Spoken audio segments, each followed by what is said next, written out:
சூப்பரான ஒரு இடத்துல இருக்கீங்க. பிகாஸ் பாலாஜி தரணிதரன் படம் முடிச்சிருக்கீங்க. மிஷ்கின் படம்னு இருக்கு. அ இப்போ குமார் ராஜாவோட ஒர்க் பூரி பண்றீங்க. ஜெகநாத் படம். பூரி ஜெகநாத் சார். பூரி ஜெகநாத். இதுக்கப்புறம் மணிரத்னம். அ எல்லாமே கவர் பண்ணிட்டேன்னா, நெல்சன் ஜெயிலர்ல ஒரு கேமியோ சரி, பண்றீங்க. அது சும்மா பரவால்ல. பட் அது ஒரு நாள் வேலை சார். என்னங்க அதுவும் உங்களுக்கு சார் அது பெரிய விஷயம் இல்ல. ஸோ இது வந்து இந்த இவ்ளோ பேர் வந்த அப்புறம் வெற்றிமாறனோட அரசன் இந்த மாரி எல்லாருக்கும் வந்து இந்த மாரி அமையாது. Very frankly. இது வந்து ஒரு நம்ம எப்பயாவது நீங்க வந்து நெனச்சு பார்த்துருக்கீங்களா? இந்த மாரி ஒரு சாதிச்சிட்டோம்ப்பா அந்த மாரி ஒரு ஃபீலிங் வந்திருக்கா உங்களுக்கு? இல்ல சார். சார் முதல்ல இது சந்தோஷத்துக்குரியது. ஓகே. ரொம்ப ரொம்ப நல்ல விஷயம். ஆமா ரொம்ப சந்தோஷத்துக்குரியது சார். இந்த மாதிரிலாம் வாழ்க்கையில் நடக்கும்னு நான் நினச்சி கூட பார்க்கல சார். அப்புறம் முதல்ல வேலைன்னு பார்த்தோன்னா எல்லாமே வேலை தான்.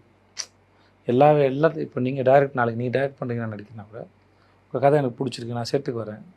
நீங்கள் சொல்லுவீங்க இது சீன் இப்படி நடக்குது, இந்த டயலாக் பேசுகிறீங்க, இங்கேருந்து இப்படி வரீங்க, இதை செய்கிறீங்கன்னு சொல்கிறீங்க. இதுதான் எல்லா இடத்துலையும் நடக்குது.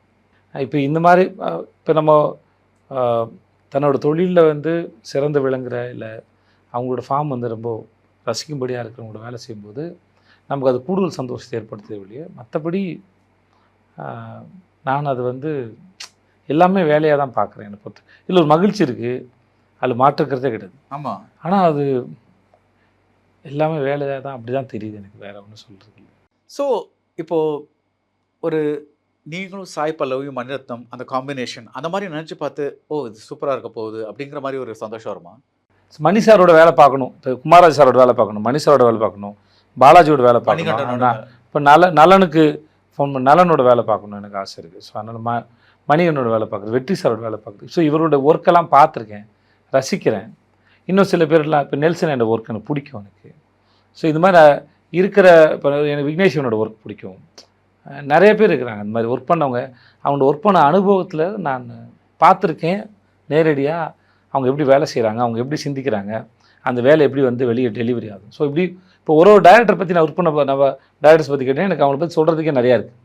ஏன்னா ஒவ்வொரு முறையும் அவங்க ஒரு டயலாக் எடுத்துகிட்டு வந்து நம்ம பேசும்போது இது இப்படி இல்லை அப்படி, இந்த டயலாகோட பர்பஸ் என்ன, இப்போ நம்ம ஏதாவது ஒரு வார்த்தையை சேர்க்கலாம் நினைக்கும் போது இப்படின்னு எல்லாமே நம்ம அந்த கொலாபரேட்டிவான ஒர்க்கில் ஒரு பெரிய மகிழ்ச்சி இருக்குது சார். அதுதான் சார் அங்கே சந்தோஷம். மற்றபடி இது இப்படியாகவும் அப்படியாகவும் நினைக்கிறது இல்லை. ஏன்னா நம்ம வேலையை ஒழுங்காக செய்வோமா மாட்டோமா, அதை எப்படி செய்கிறதுங்கிறது தான் இருக்கும். இப்போ மணி சார்கிட்ட போய் ஸ்கிரிப்ட் வாங்கி படிச்சுட்டு சார்கிட்ட கேட்டு வந்தேன். சார் ஏன்னா மணி சார் வந்து ரொம்ப ஃபாஸ்ட்டு.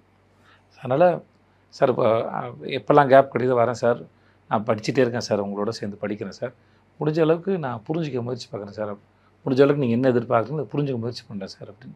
ஏன்னா அதோடு சேர்த்து நம்ம அதை கோப்பப் பண்ணோம், அது எப்படி கொடுக்க போகிறதா இருக்கும். ஸோ ஃபோக்கஸ் அதில் மட்டும்தான் இருக்கும். இப்போ குமாரராஜ் சார்கிட்டையும் நான் வந்து ஷூட் போகிற வரைக்கும் எப்போ கேப் கிடைக்குதோ அப்போலாம் ஃபோன் பண்ணிட்டு போயிட்டு அவர் 24/7 ஃப்ரீன்னு சொல்லிட்டார். போய் ஒரு 2 மணி நேரம் 3 மணி நேரம் உட்காந்து படிக்கிறதும் அந்த மீட்ரு எப்படின்னு புரிஞ்சுக்கிறதுக்கான ஒரு வேலை செய்யும்போது அது கொஞ்சம் இதுதான் அதோட. ஏன்னா இது எல்லாமே நான் செய்கிற இந்த வேலையை என் இயக்குனர்கள் விரும்புவதை போல் நம்ம செய்ய முடியுதாங்கிறத அச்சீவ் பண்ண ட்ரை பண்ணுறது தவிர வேறு எதுவுமே கிடையாது.